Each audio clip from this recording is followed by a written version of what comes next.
அவங்களுக்குள்ள பல கனவுகள் இருக்கும். அந்த கனவுகளை சுமந்துக்கிட்டு தான் வந்து ஒவ்வொரு நாளும் அவங்க ட்ராவல் பண்ணுவாங்க. அந்த வகையில் தமிழ் சினிமாவில் பல இடங்களை பிடிக்கணும்னு ஒரு பெரிய ஆசையோடு காத்திருக்கும் இந்த படத்தில் முக்கியமான கதாபாத்திரத்தை நடிச்சிருக்கிறாங்க ஆராத்யா அவர்களை பேச வருமாறு அன்போடு அழைக்கிறேன். பெரிய எதிர்காலம் இருக்கு மேடம்.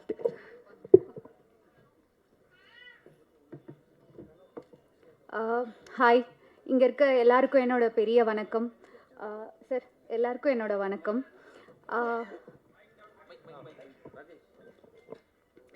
ஃபர்ஸ்ட் ஆஃப் ஆல், நான் இங்கே ஸ்க்ரீனில் நல்லா தெரிகிறேன்னா நான் ஒரு 50% நடிச்சிருப்பேன். பாக்கி 50 என்னோட டெக்னீஷியன்ஸ் எல்லாரும் சேர்ந்து ஒரு டீம் ஒர்க்காக தான் நீங்கள் பார்ப்பீங்க. நாளைக்கு போயிட்டு இந்த பொண்ணு நல்லா நடிச்சிருக்காங்க அப்படின்னு சொன்னீங்கன்னா அதுக்கு நான் மட்டும் காரணம் கிடையாது, என்னோட டீமும் காரணம். ஸோ என்னோட director sir, cameraman sir, technicians, productions எல்லாருக்கும் மிகப்பெரிய நன்றி. முக்கியமாக இதுக்கு காரணமாக இருந்த ப்ரொடக்ஷன் சார், ப்ரொடியூசருக்கு ரொம்ப ரொம்ப பெரிய நன்றி. அதை தவிர்த்து மியூசிக் டைரக்டர் சார் சார் ஒரு பெரிய ஜாம்பவான்களுக்கு மியூசிக் போட்டவங்க. அவங்க கூட இது என்னோட 4வது படம். நான் ரொம்ப பிளெஸ்டாக ஃபீல் பண்ணுறேன், ஹாப்பியாக இருக்குது சார். ரொம்ப நன்றி சார். அப்புறம் ஆனந்தராஜ் சார், நான் சின்ன வயசில் வந்து பார்த்து பயந்த ஒரு பொண்ணு நான். இன்னைக்கு ஆமாம், ஆனால் நான் குட்டியாக எனக்கு ஞாபகம் இருக்குது, பாஷாலாம் பார்க்கும்போது ஒரு சினிமா கனவோட பார்த்த ஒரு பொண்ணு நான். இன்னைக்கு அவங்க கூட நான் வந்து ஸ்க்ரீனை ஷேர் பண்ணுறேன்றது எனக்கு ஒரு மிகப்பெரிய பாக்கியம். பாண்டியில் எங்கேருந்தோ பாண்டியிலேருந்து வந்துட்டு இவ்வளோ எஸ்டாப்ளிஷ் ஆயிருக்காங்க. அதே மாதிரி நானும் பாண்டியிலேருந்து வந்தவ, பாண்டிச்சேரியிலேருந்து வந்த பொண்ணு. இன்னைக்கு அவங்க கூட நடிச்சிருக்கேன். கூடிய சீக்கிரம் நானும் உங்கள் எல்லாரோட பிளெஸ்ஸிங்லேயும் இந்த இடத்த பிடிப்பேன்னு நான் நம்புகிறேன்.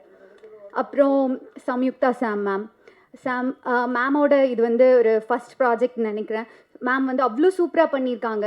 ஒரு ஃபீமேல் லீடாக இங்கே இந்த இண்டஸ்ட்ரியில் சஸ்டெயின் பண்ணுறது, முதல்ல வர்றதே ரொம்ப பெரிய கஷ்டம். அப்படி இருக்கும்போது எல்லாத்தையும் தாண்டி மேம் வந்திருக்காங்க. Ma'am, I'm really happy for you. அதை தவிர்த்து நான் ஒரு ஸ்பெஷல் தேங்க்ஸ் சொல்லணும். யாருன்னா டைரக்டர் சார். நீங்கள் பார்த்துருப்பீங்க, அங்கே வந்து நான் ஒரு ஆங்கிலோ இண்டியன் பொண்ணு. ஒரு ஆங்கிலோ இண்டியன் பொண்ணுக்கு மேபி நினச்சிருந்தா ஒரு ஹிந்தி பொண்ணை கூப்பிட்டுருக்கலாம், மேபி மலையாளி, அதெல்லாம் தவிர்த்து சார் ஒரு தமிழ் முகம், ஆனால் அவங்க ஆங்கிலோ இண்டியனுக்கு செட் ஆவாங்க அப்படின்னு நினச்சி சார் என்னை கேஸ் பண்ணியிருக்காங்க. இங்கே பொதுவாக ஹீரோயின்ஸ்க்கு வந்து ஒரு ஸ்டீரியோ டைப் வச்சுருக்காங்க. ஹீரோயின்ஸ் வந்து ஒரு 25 வயதுக்குள்ளே தான் இருக்கணும், முக்கியமாக அவங்களுக்கு கல்யாணம் ஆகியிருக்கக்கூடாது, பாய் ஃப்ரெண்ட்ஸ் இருக்கக்கூடாது, இப்படியெல்லாம் ஒரு ஸ்டீரியோ டைப் இருக்குதுன்னு நான் கடந்து வந்து சினிமாவில் பார்க்குறேன். மேபி அது எந்த வகையிலன்னு எனக்கு தெரியல. அப்படி ஒரு ஸ்டீரியோ டைப்பை சார் பிரேக் பண்ணி என் கதைக்கு இவங்கெல்லாம் தேவை அப்படின்னு சொல்லி எடுத்திருக்காங்க. இதுக்கு வந்து நான் சாரை வந்து ரொம்ப அப்ரிஷியேட் பண்ணுறேன். முக்கியமாக இப்போ நம்ம பார்த்துருப்போம், மாரி செல்வராஜ் சாரோட அந்த ஒரு இன்டர்வியூ பார்த்துருப்போம். சார் சொல்லியிருக்காங்க, டெடிக்கேட்டிவான ஒரு ஆர்டிஸ்ட்டை தான் நான் எடுத்தேன், அது மலையாளி அப்படியெல்லாம் நான் பார்க்கல, அவங்க டெடிக்கேட்டிவாக இருந்தாங்க, நான் எடுத்தேன் அப்படின்னு சொல்லி சார் சொல்லியிருந்தாங்க. சார், நாங்களும் இங்கே தமிழில் டெடிக்கேட்டிவான ஆர்டிஸ்ட் இருக்கோம் சார். ஏன்னா தெரியல சார், நானும் ஒரு 4 படங்கள் பண்ணியிருக்கேன் சார். அதில் வந்து காந்தி கண்ணாடி, அர்ச்சனா அம்மாவுக்கு டீனேஜாக பண்ணியிருப்பேன். முக்கியமாக பார்த்திங்கன்னா அது ஒரு கிராமத்து சப்ஜெக்ட், அதில் நான் பண்ணியிருப்பேன்.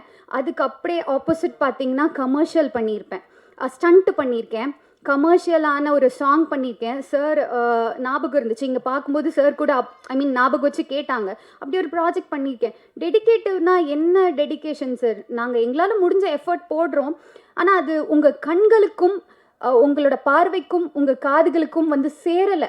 அது எப்படி சேர்க்குறதுன்னு தெரியலை. மேபி மீடியா நீங்கள் தான் எங்களுக்கு சப்போர்ட் பண்ணி அவங்கக்கிட்ட கொண்டு போய் சேர்க்கணும்.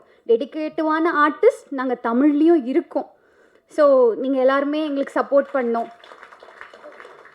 முக்கியமாக சார் ஒரு சின்ன விஷயம், மேபி இது என் வயதுக்கு மீறின ஒரு பேச்சாக இருக்கலாம். இங்கே எல்லாருமே ஓடுற குதிரையில் பந்தயம் கட்ட தான் தயாராக இருக்காங்க. சார், ஓடுறதுக்கு தகுதியான ஒரு குதிரை இருக்குது சார், ஒரு வாட்டி பந்தயம் கட்டி தான் பாருங்களேன் அது எவ்வளோ தூரம் ஓடுதுன்னு. உங்கள் எல்லாருக்கும் நன்றி. இங்கே இருக்க சில நல்ல உள்ளங்களோட சப்போர்ட்டில் தான் நான் இவ்வளோ தூரம் வந்து நிற்கிறேன். ஸோ என்றைக்கும் அவங்கள நான் மறக்க மாட்டேன். ரொம்ப நன்றி. Thank you so much. சார் நடிக்கிறதுக்கு முன்னாடி 5 நிமிஷம் பேச விட்டு தானே சார் ஓகே பண்ணீங்க? மாஸ்டர் பிளான் அப்படின்னு சொல்லிட்டு நிறைய விஷயங்கள் கேள்விப்பட்டிருக்கோம். எந்திரிச்சு கையை காட்டினப்பவே வந்து பெரிய பிளானோட இருக்காங்க அப்படிங்கிறது தெரிஞ்சிடுச்சு. பேசுகிற